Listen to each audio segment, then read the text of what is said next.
തുടക്കത്തിൽ ഞാൻ പറഞ്ഞതാണ് ആ. നമ്മള് ആ നമ്മുടെ വീട്ടിനൊരു തകരാറുണ്ടെന്ന് പറഞ്ഞാൽ ആ. വീടിന്റെ ശത്രു എന്നല്ല പറയണം, അവനാണ് ഏറ്റവും വലിയ മിത്രം. വീടിന്റെ തകരാറ് കണ്ടുപിടിക്കും. അല്ലെ ഞാൻ പറയുന്നത് ഡോക്ടർ ലാലേ, ഇതൊരു ആരോഗ്യ മേഖലയെ കുറിച്ചുള്ള പ്രശ്നം നമ്മൾ ഈ സംസാരിക്കുന്നത്.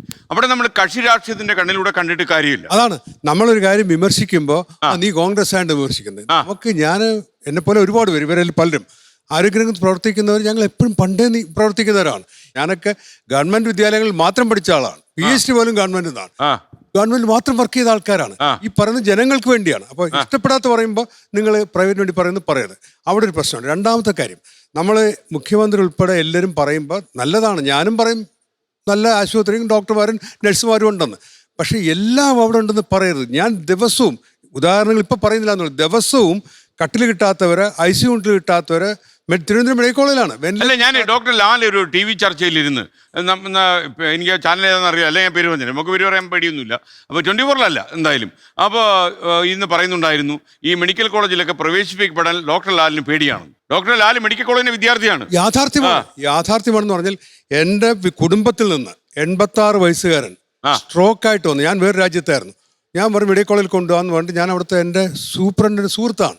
കുറച്ച് കഴിഞ്ഞപ്പോൾ 80-കാരൻ്റെ ഭാര്യ 78-കാരി പറയുകയാണ് തറയെ കിടക്കുകയാണെന്ന്. 80-കാരൻ സ്ട്രോക്ക്. എൻ്റെ രക്തബന്ധുവിനെ പറ്റിയായി പറയുന്നത്, പേര് പറയാത്തത് ആവശ്യം. ഇപ്പം മരിച്ചും പോയി. അപ്പം ഞാൻ സൂപ്രണ്ട് വിളിച്ചപ്പോൾ ലാലെ ഒരു നിവൃത്തിയില്ല, വേണമെങ്കിൽ വേറൊരാൾ ഇറക്കിയിട്ട് കൊടുക്കാം. ഞാൻ പിന്നെ സ്വകാര്യ ആശുപത്രിയിലേക്ക് വിട്ടിട്ട് ഞാനാണ് പണം കൊടുത്തത്. ഇത് അനുഭവം അറിയുന്നത് എല്ലാ പ്രവർത്തകർക്കും, എല്ലാ രാഷ്ട്രീയ പ്രവർത്തകർക്കും. ഞാനിപ്പോൾ പ്രവർത്തിക്കുന്ന മേഖലയിൽ എനിക്ക് ഏറ്റവും കൂടുതൽ ഫോൺ വരുന്നത്, നാളെ പെട്ടെന്ന് പറയാം, പേര് പറയുന്നില്ല, ചാലയിലെ സ്ത്രീ ചുമട്ട് തൊഴിലാളിയാണ്. അവർ കറങ്ങി വീണു. അവരൊരു പ്രൈവറ്റ് ആശുപത്രി കൊണ്ടുപോയി. 12 ലക്ഷമാണ് ബില്ല്. INTSകാരാണെന്ന് പിരിക്കുകയാണ്. അവരിൽ 100 രൂപയില്ല. ഇവർക്ക് 12 ലക്ഷം രൂപ എങ്ങനെ കൊടുക്കും? ഇത് യാഥാർത്ഥ്യമാണ്. ഏറ്റവും അവസാനം ഞാൻ ഇടപെട്ടു. മെനഞ്ഞാന്ന് ആശുപത്രിയിൽ പോയി. ഒരു സ്ത്രീയുടെ മകന് ബൈക്ക് ആക്സിഡൻറ്റ് പറ്റി ആശുപത്രിയിലാണ്. അവരെ തിരുവനന്തപുരം മെഡിക്കൽ കോളേജിൽ ആ കുട്ടിയെ കൊണ്ടുവന്നിട്ട് 1.5 മണിക്കൂർ അവരെ നോക്കാൻ പറ്റിയില്ല. നോക്കാൻ ഡോക്ടർമാർ മോശമുണ്ടല്ലോ, നഴ്സുമാർ മോശമുണ്ടല്ലോ. SKN അവിടെ നിന്ന് പോയാൽ നോക്കി യുദ്ധസ്ഥലത്ത് പോലെയാണ് നഴ്സുമാരും ഡോക്ടർമാരും കിടന്ന് ഓടുന്നത്.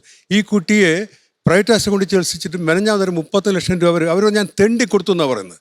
ഇപ്പോൾ ഇന്നലെ വീണ്ടും ഓപ്പറേഷൻ ആയിട്ടിരിക്കുകയാണ്. ഞാൻ ഇടപെട്ടുകൊണ്ടിരിക്കുകയാണ്. അത് 10 ലക്ഷം രൂപ അടുത്ത ബില്ലാണ്. 40 ലക്ഷം അവരെ ദിവസം വരുമാനം 532 രൂപയാണ്. ഇപ്പോൾ ജോലിക്കും പോകുന്നില്ല. ഇതൊരു യാഥാർത്ഥ്യം പറയണ്ടേ? ഇത് പറയുമ്പോൾ LDF ആണ് UDF ആണ് ഭരിക്കുന്നത് നോക്കിയിട്ട് പറയാൻ പറ്റും. ഇതൊരു യാഥാർത്ഥ്യമാണ്. ഞാൻ പറഞ്ഞത് ഭയമൊന്നല്ല. എനിക്കൊരു ആവശ്യം വന്നാൽ പോകേണ്ട മെഡിക്കൽ കോളേജിൽ സൗകര്യമില്ലെന്ന് പറയുന്നത്.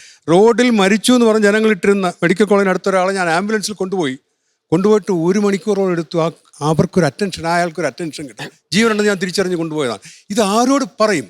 ഭരിക്കുന്ന സർക്കാരിനോട് പറയും. മരിച്ചുപോയി മുഖ്യമന്ത്രിയോട് പറയാൻ പറ്റൂ? ഇപ്പോഴത്തെ മുഖ്യമന്ത്രി, ഇപ്പോഴത്തെ ആരോഗ്യമന്ത്രിയോടല്ലേ പറയാൻ പറ്റൂ? അത് പറയുമ്പോൾ സർക്കാരിനെതിരെയാകുന്നതിന് ഞാൻ ജനങ്ങൾക്കൊപ്പമാണ്. എൻ്റെ രാഷ്ട്രീയം പൊതുജനാരോഗ്യമാണ്.